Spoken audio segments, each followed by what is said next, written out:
হাজত অসমৰ মুখ্যমন্ত্ৰী ডক্টৰ হিমন্ত বিশ্ব শৰ্মাৰ উপজাদিন উদযাপন। হাজৰ বিজেপিৰ মণ্ডল কাৰ্যালয়ত বিজেপি প্ৰকাশ দাস। কামৰূপ জিলাৰ হাজত অসমৰ জনপ্ৰিয় মুখ্যমন্ত্ৰী ডক্টৰ হিমন্ত বিশ্ব শৰ্মাৰ 55 সংখ্যক উপজাদিন হাজৰ বিজেপি কাৰ্যকৰ্তাসকলে হাজ বিজেপিৰ মণ্ডল কাৰ্যালয়ত আনন্দ উল্লাসেৰে উদযাপন কৰে।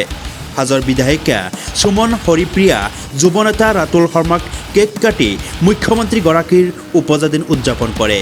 এই লৈ কাৰ্যালয়ত এক উৎসৱমুখৰ পৰিৱেশ।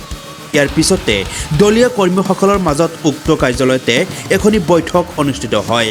সভাত উপস্থিত থাকে হাজৰ বিধায়িকা সুমন হৰিপ্ৰিয়া, বিজেপিৰ প্ৰকাশ চন্দ্ৰ দাস, কামৰূপ জিলা পৰিষদৰ অধ্যক্ষ ৰীতা তালুকদাৰ, আঞ্চলিক সভানেত্ৰী জোনালী ডেকা পাঠক, বিজেপিৰ হাজ মণ্ডলৰ সভাপতি ভূপেন দাস প্ৰমুখ্যে 2 শতাধিক দলীয় কৰ্মী উপস্থিত থাকে। হয়, অসমৰ প্ৰতিগৰাকী লোকৰ কোনো দল ধৰ্ম জাতি নিৰ্বিশেষে সকলোৰে হিয়াৰ আমঠু আৰু তেখেতৰ কামৰ জৰিয়তে সেই স্থান পাবলৈ সক্ষম হোৱা অসমৰ মাননীয় মুখ্যমন্ত্ৰী ডক্টৰ হিমন্ত বিশ্ব শৰ্মাদেৱৰ আজি উপজা দিন। আৰু এই উপজা দিনত সমগ্ৰ অসমত যোৱা মাজনিশাৰ পৰাই এক উল্লাস দেখা গৈছে, সকলোৰে উৎসাহ উদ্দীপনা দেখা গৈছে। সকলোৰে তেখেতৰ সুস্বাস্থ্য আৰু দীৰ্ঘায়ু কামনা কৰি তেখেতক শুভেচ্ছা জ্ঞাপন কৰিছে। যোৱা মাজনিশাও আমি দেখিছোঁ মানুহৰ মাজত যি উৎসাহ, আৰু সেই একেই উৎসাহ আজি আমি হাজো পঞ্চতীৰ্থৰ প্ৰতিগৰাকী কাৰ্যকৰ্তা তথা সাধাৰণ লোকৰ মাজত দেখিবলৈ পাইছোঁ।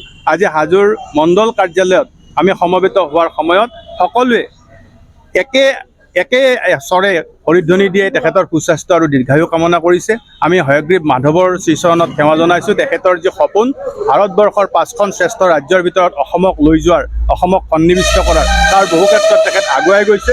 অতি শীঘ্ৰে তেখেতে সফল হওক এই ক্ষেত্ৰত, আৰু অসমখন আগুৱাই যাওক। অসমখন আগুৱাই নিয়াই লৈ যোৱাৰ যি বলিষ্ঠ পদক্ষেপ, সেই পদক্ষেপত আৰু অধিক শক্তি হয়গ্ৰীৱ মাধৱে তেখেতক দিয়ক, আমাৰ পঞ্চতীৰ্থই দিয়ক, তাৰে কামনা কৰিছোঁ। আমি প্ৰত্যেকেই লগ লাগি আজি এক কেক কাটি এক উৎসৱমুখৰ পৰিৱেশৰ ইয়াত সৃষ্টি হৈছে। অত্যন্ত আনন্দিত হৈছোঁ। তেখেতৰ সুস্বাস্থ্য আৰু দীৰ্ঘায়ু কামনা কৰিছোঁ। ভাৰতীয় জনতা পাৰ্টি হাজো বিজেপি মুখ্য কাৰ্যালয়ত আজি প্ৰথমবাৰৰ বাবে প্ৰকাশ দাস ডাঙৰীয়াই পদাৰ্পণ কৰিছে। আমি হাজো বিজেপি মুখ্য কাৰ্যালয়ৰ ফালৰ পৰা আমি হাজোৰ 2টা মণ্ডলে তেখেতক সম্পূৰ্ণৰূপে উষ্ম আদৰণি জনাওঁ।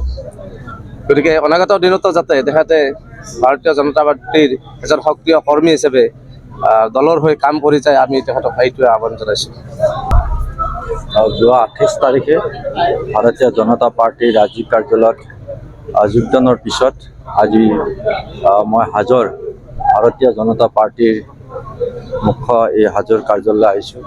ইয়াত মোক সভাপতি হাজো বিজেপি মণ্ডল কমিটিৰ সভাপতি ভূপেন কলিতা, পঞ্চতীৰ্থ ভাৰতীয় জনতা পাৰ্টিৰ মণ্ডলৰ সভাপতি হৰিচৰণ মালাকৰ, হাজোৰ অতি জনপ্ৰিয় আমাৰ আপোনাৰে আদৰৰ বিধায়িকা সুমন হৰিপ্ৰিয়া ডাঙৰণী, আৰু ৰাজ্যিক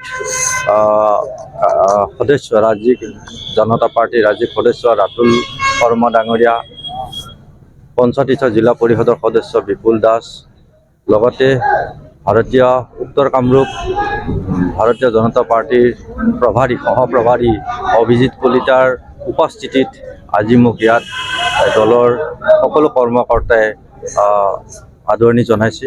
মই অতিকৈ আনন্দিত হৈছোঁ, আৰু হাজো ভাৰতীয় জনতা পাৰ্টিৰ সমূহ কৰ্মকৰ্তাক মোৰ তৰফৰ পৰা আন্তৰিক ধন্যবাদ জ্ঞাপন কৰিছোঁ, আৰু সকলোৰে সহায় সহযোগিতা কামনা কৰিছোঁ। কাৰণ মই নতুনকৈ যোগদান কৰা এই দলত মই আটাইতকৈ অতি ক'ব গ'লে এটা শিশুৰ নিচিনা মই এটা আজি পৰিৱেশ। গতিকে সকলোৱে যাতে মোক দিহা পৰামৰ্শ সহায় সহযোগিতাৰে ভাৰতীয় জনতা পাৰ্টিৰ এজন সেৱক হিচাপে মোক কাম কৰাৰ কাৰণে যাতে সকলোৱে সহযোগ কৰে, পৰামৰ্শ দিয়ে, তাৰ কাৰণে মই সকলোৰে পৰা আশা কৰিছোঁ। আৰু ভাৰতবৰ্ষৰ প্ৰধানমন্ত্ৰী আমাৰ সকলোৰে আদৰৰ নৰেন্দ্ৰ মোদী ডাঙৰীয়া, অসমৰ মুখ্যমন্ত্ৰী ডক্টৰ হিমন্ত বিশ্ব শৰ্মাৰ নেতৃত্বত অসমত যি সুশাসন আৰু যি উন্নয়ন হৈছে, তাৰ কাৰণে সমগ্ৰ অসমৰ বা সমগ্ৰ দেশৰ আজি মানুহে ভাৰতীয় জনতা পাৰ্টিৰ প্ৰতি আকৃষ্ট হৈছে, ধাৱমান হৈছে।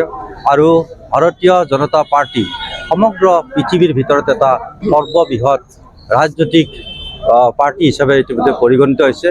এই সমগ্ৰ পৃথিৱীৰ সৰ্ববৃহৎ এই ভাৰতীয় জনতা পাৰ্টিত হয়, 3 ফেব্ৰুৱাৰীত প্ৰধানমন্ত্ৰী আহি আছে। যোগদান কৰি মই নিজকে গৌৰৱবোধ কৰিছোঁ আৰু সকলোৰে সহযোগত মই ভৱিষ্যত দিনত কাম কৰিম।